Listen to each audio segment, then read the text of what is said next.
कोण म्हटलं कोण एकत्र आले? आत्ता उद्धव साहेबांची पत्रकार परिषद आहे. आम्ही एकत्र आल्यावर काय होऊ शकतो हे सरकारच्या लक्षात आले. त्याच्यामुळे इथून पुढे आपण एकत्र एखाद्या गोष्टीवर लढा देऊ शकतो, आज त्यांचा अर्थ होता ना. ज्यावेळेस उद्धवजीवर मंत्रिमंडळात राहायचं ते म्हणतील तसं हो.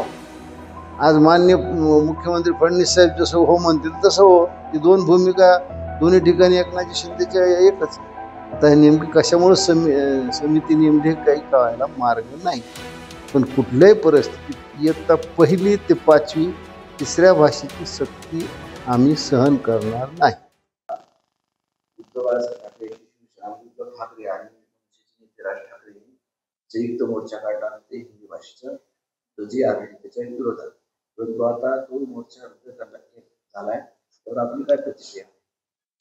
हे पहा, 5 जुलैला जो मोर्चा होता तो सगळ्या मराठी माणसाचा मोर्चा होता. त्याच्यात आम्ही मनसे होती, उद्धव बाळासाहेब ठाकरे होते, शरद पवारची राष्ट्रवादी होती, काँग्रेस होती, भीम आर्मी होती, ख्रिस्ती बांधव होते आणि जे मराठीवर प्रेम करणारे म्हणजे मुंबईचे मूळ निवासी, कुळी, आगरी हे सुद्धा लोक त्यात सामील होते.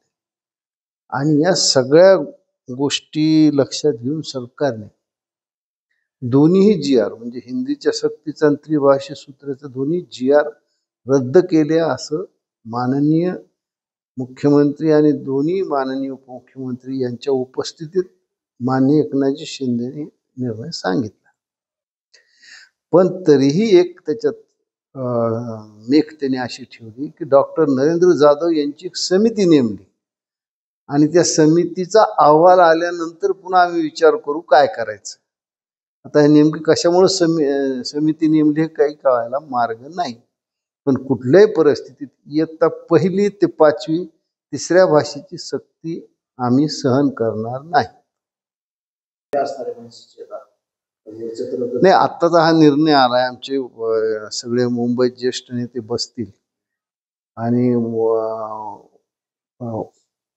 उद्धव बाळासाहेब ठाकरे शिवसेनेशी त्यांचा संपर्क करून इतर जे लोक आमच्या सोबत येणार होते विविध संघटनेचे त्या लोकांशी संपर्क करून मग निर्णय घेतील बा 5 तारखेला विजय मेळावा घ्यायचा नाही घ्यायचा, काय सोयीचं आहे असं होईल. अद्याप त्याची रूपरेषा अजून काही स्पष्ट झाली नाही. आताच माननीय उद्धवजीनं सांगितलं की आम्ही 1 ते 2 दिवसात बैठक घेऊन ते कळवू.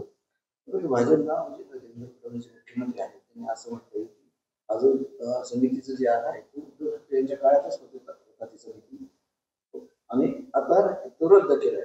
परंतु हा जे उद्धव ठाकरे यांच्या काळातच समिती तयार झाला होता, त्याची अंमलबजावणी झाली नव्हती. मला वाटतं मग सन्माननीय एकनाथजी शिंदे त्या मंत्रिमंडळात होते, त्यांनी त्याच्याबाबत काही आपलं वेगळं मत नोंदवलं होतं का मंत्रिमंडळाच्या बैठकीत?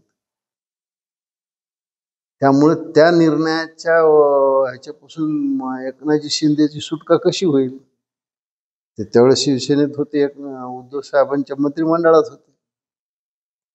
त्यांच्याविषयी त्यांना कोणी विचारत नाही. आणि मला वाटतं की जर एखाद्याने आपली चूक कबूल करून दुरुस्ती केली असली त्यात काय वाईट आहे? तो निर्णय घेतला, त्याची अंमलबजावणी झाली नव्हती. मग तो निर्णयात काही एकनाथजी शिंदेनं वेगळं मत मांडलं होतं का असं त्यांनी जाहीर करावं ना. माझं वेगळं मत होतं त्यावेळेस. ज्यावेळेस उद्धवजीवर मंत्रिमंडळात राहायचं म्हणून ते म्हणतील तसं हो. आज माननीय मुख्यमंत्री फडणवीस साहेब जसं हो म्हणतील तसं हो. ही दोन भूमिका दोन्ही ठिकाणी एकनाथजी शिंदेच्या एकच. अनेक महिन्यापासून किंवा काही दिवसामध्ये उद्धव ठाकरे आणि राज ठाकरे एकत्र येणार चर्चा होती किंवा या मोर्चाच्या माध्यमातून तरी एकत्र चर्चा होती. परंतु पुन्हा एकदा असं झाले की एकत्र आले.